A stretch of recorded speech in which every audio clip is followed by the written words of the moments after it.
Well, to all the people who are writing us emails and communicating with us over the funding for the Sheriff's Department and the Board of Education, thank you. Especially the ones that are writing a little bit additional above and beyond the form letter, which we can probably just about memorize or repeat back to memory. But it's important that you're reaching out.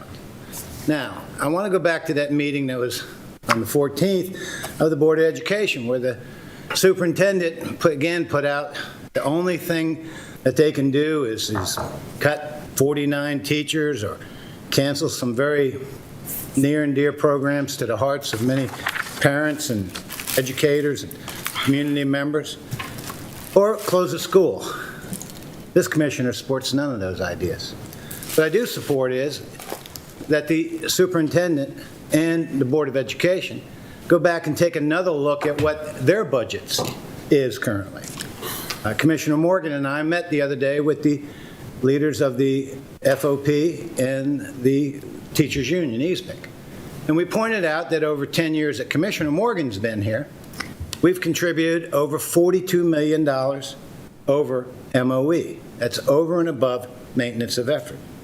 Now, it's kind of interesting, the leader of the ESMIC said, that's not really very much. Well, I've got to tell you, for the people paying it, it's a lot. But it does show the commitment of this board and the previous board, and probably the board before that, to funding education. We never, ever, ever funded it maintenance of effort. A year ago this month, Superintendent Smith came in and said he was going to use $6 million of his projected fund balance to go into FY 2021.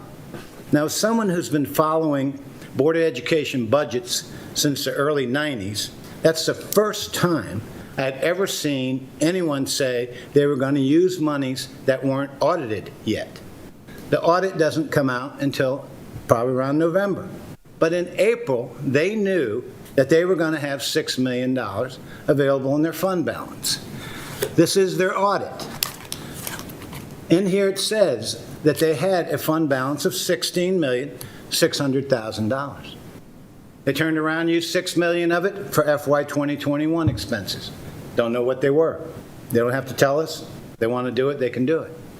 But they did raise their health care call from $4 million, which has been the case for about 5 years now, to $6.6 million, thinking more people will get procedures done.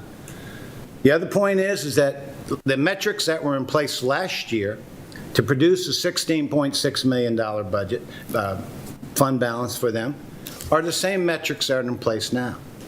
The school buses just started running the last quarter of this year. The facilities have mainly been closed or very underutilized.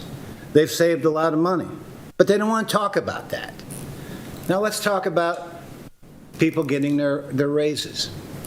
Last year we gave the Sheriff's Department almost a 23% raise, and we're this year proposing 2.5%. Now, if that's not enough, I understand. You should ask for what you think you need. I'm not telling you we can give you what you think you need. This commissioner will give you what I think we can afford, and if we get it, you will get it. But I would say to you, 25% increase over 2 years is pretty good.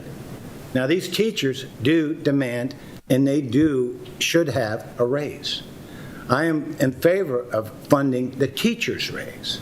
I am not in favor of funding the administrator's raise.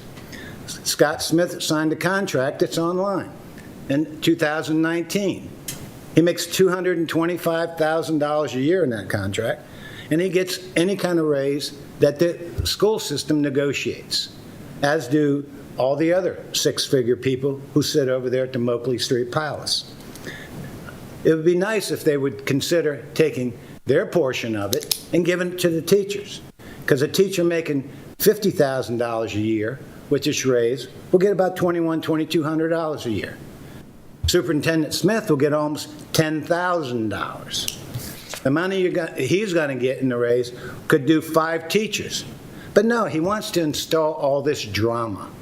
My daughter called me this week. I have a granddaughter who's in the 3rd grade, and she got a letter from the principal saying, please reach out to the commissioners. They are not funding us. We may have to cancel STEM.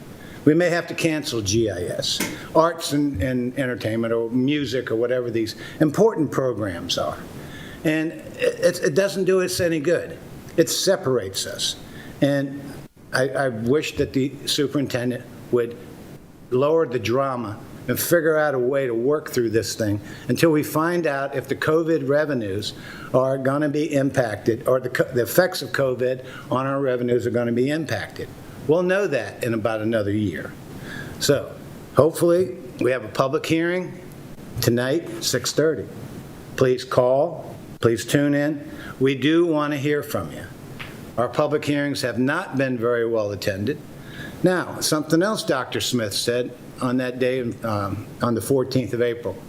He said we moved it from Chapticon High School to this facility. Well, let's think about that.